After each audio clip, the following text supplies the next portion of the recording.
Made his 4-year-old debut in the John Porter Stakes at Newbury, where he injured himself during the race. He knocked himself very hardly, in fact, and was virtually pulled up to finish 7th of the night run at 9 runners behind Pellerin.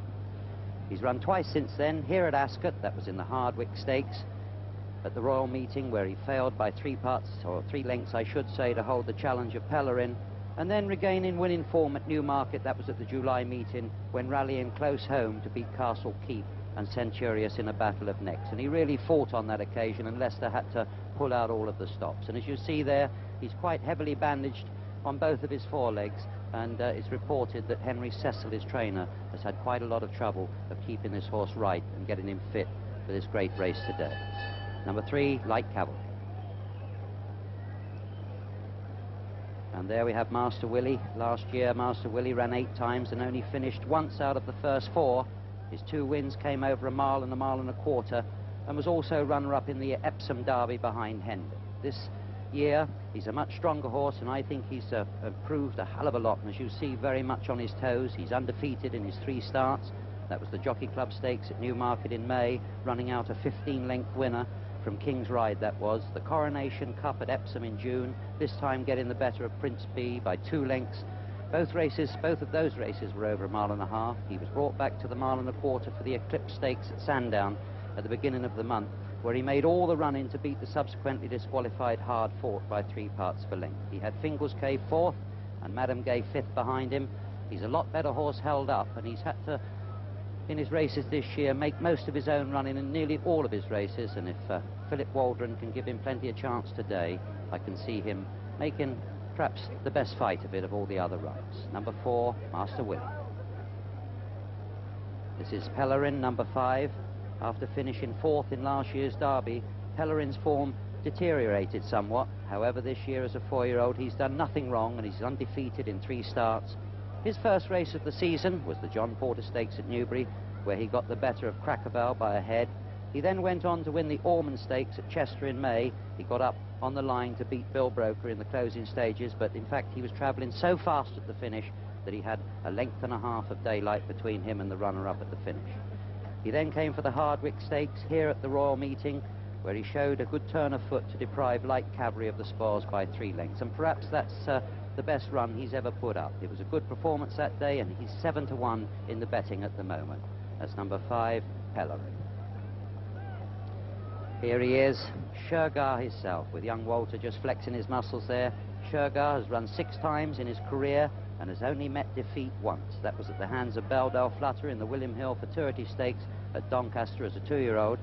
His 3-year-old campaign has gone without a hitch, having his first race of the season. That was in the Classic Trial at Sandown, where he ran out an unextended winner over Kirtland.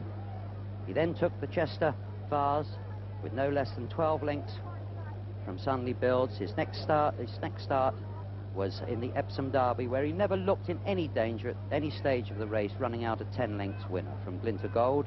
He completed a unique double on his last start when beating Cut Above by 4 lengths for the Irish Derby at the Curragh.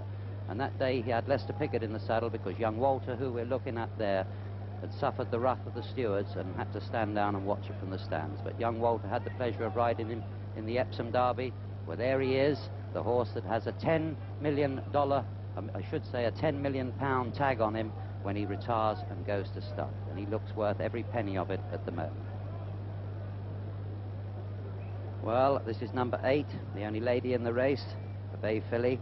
Madam Gay was still a maiden at the start of the season, but had placed in top company in the early races of the year, notably when 2nd to Blue Wind in the Epsom Oaks and 3rd behind Petrolese in the Prince Elizabeth Stakes at Epsom. Was then 2nd in the Musadora Stakes at York behind Condessa. She also finished 5th behind Fairy Footsteps in the 1,000 guineas at Newmarket, so it just shows you the quality of this filly. And then she lost her maiden tag in fairy tale fashion when winning the Prix d'Ain at Chantilly in June, the French equivalent, that is, to our Oaks. She's run once since then in the Eclipse Stakes at Sandown, when 5th behind Master Willie. She's a lovely filly, this, and as perhaps Shergar is worth £10 million when he retires to stud, this filly must be worth £1 million when she goes to stud. There she is, been the racing public, that is, been looking forward to for many a month. Well, there we have number 1 leading the parade. This is Crackervale. He's a chestnut horse by Mount Hagen. out of Pretty Maid by Acropolis, so he's bred to get a mile and a half, although I think that perhaps a mile and a quarter is his best trip. He's ridden by Steve Cawthon, and if Steve Cawthon should win this race today on Cracker Bell, that'll be his 50th winner of the season. He's 66 to 1 at the moment in the betting, and I wouldn't mind throwing a little bit away each way on him at 66 to 1. We drop back now to number 2, Fingal's Cave. He's trained by John Dunlop at Arundel and ridden by Pat Edery. He's a nice bay colt by Ragstone out of Blue Echoes, who was by Mountain Call, and he's running in the colours of Mr. Jim Mullion. Fingal's Cave, a really useful performer in top-class company, likes to come from behind in his races, so I think we'll see Pat Edery holding him up today for a late run. Here we have Light Cavalry running in the colours of Mr. Jim Joe, a bay colt by Brigadier Gerard, who won this race a few years back, out of Glass Slipper, who was by Ralco, another horse that's really bred for stamina, and I think we'll see Lester Piggott, who's bid in for his 7th winner of this race, and Light Cavalry in fact is 14 to 1 at the moment from 12 to 1.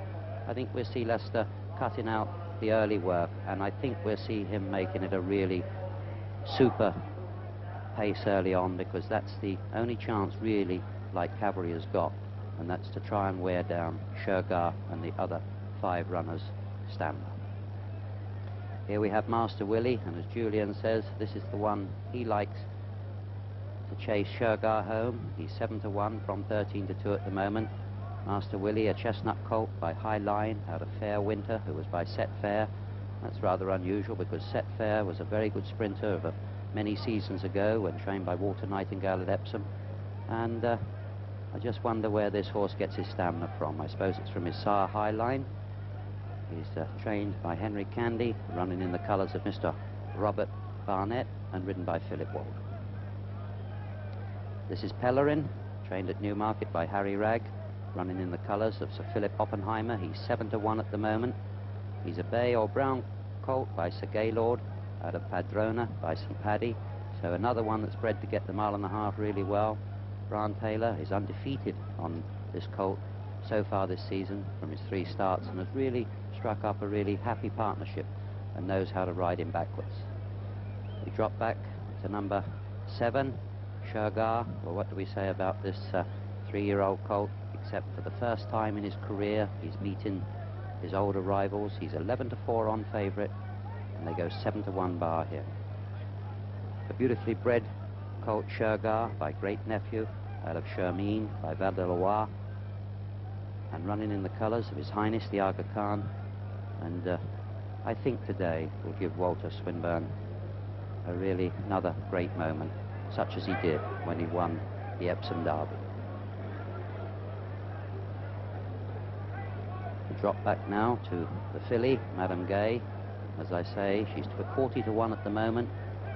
She was a maiden right up until she journeyed to France for the Prix d'Ain, and then she lost her maiden in really fairy book fashion when she was ridden by Lester Piggott. Shergar is going to be the last to go down. He turns, and just look at this very highly bred colt in his actions, really striding out, and you see there he's got quite a quick action on the way to the post. This elongates the faster he goes, and as he warms up in his race, he really starts to cover the ground, and he really is a racing machine. A temperament as well that goes with all good horses.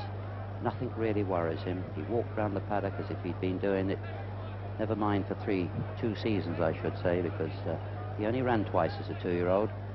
He won at Newbury when he was ridden by Lester Piggott, and then he was second in the William Hill Futurity behind Beldale Flutter.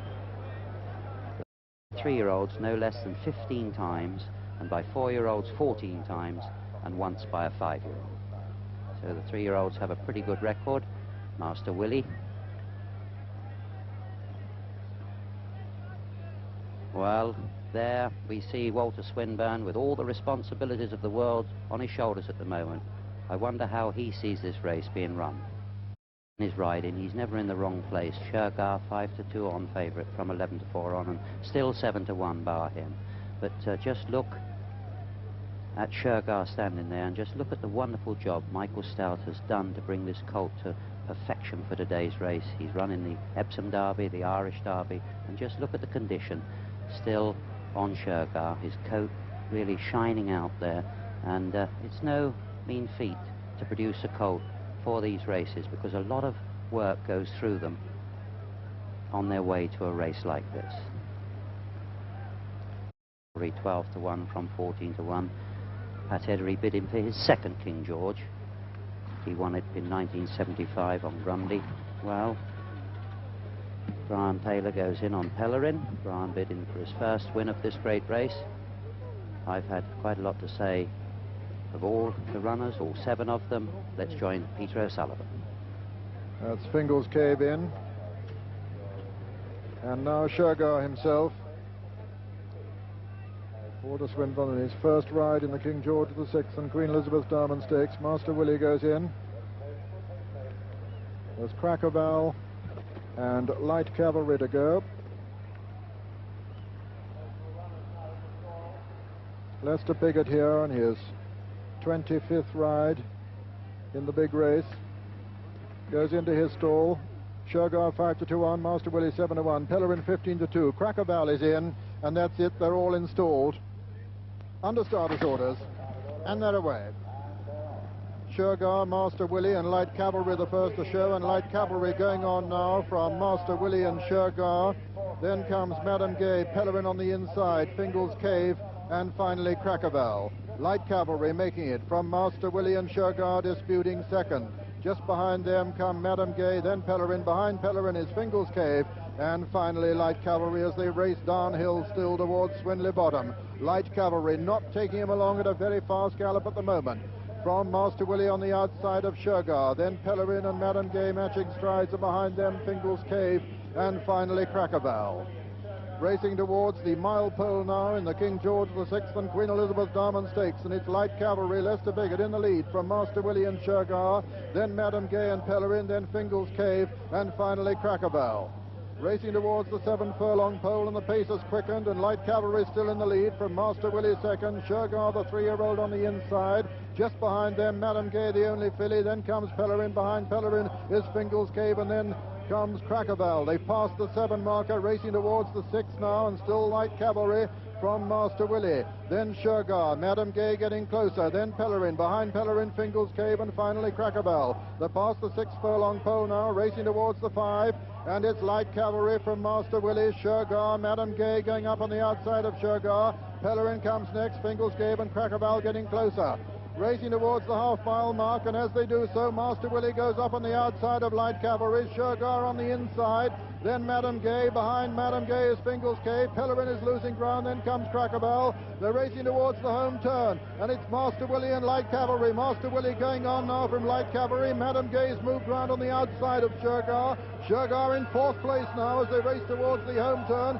Crackerval's improved into 5th, and Master Willie going for home now. It's Master Willie with the advantage over Light Cavalry. Walter Swinburne slipped through on the rails on Shergar, but it's Master Willie with the advantage. Madame Gay coming there strongly on the stand side. Shergar making ground over on the far side now. Racing down towards the furlong pole, and Shergar, the 3-year-old, burst through to take it up on the far side. It's Shergar now from Madame Gay, Master Willie, Fingal's Cave putting it a good run.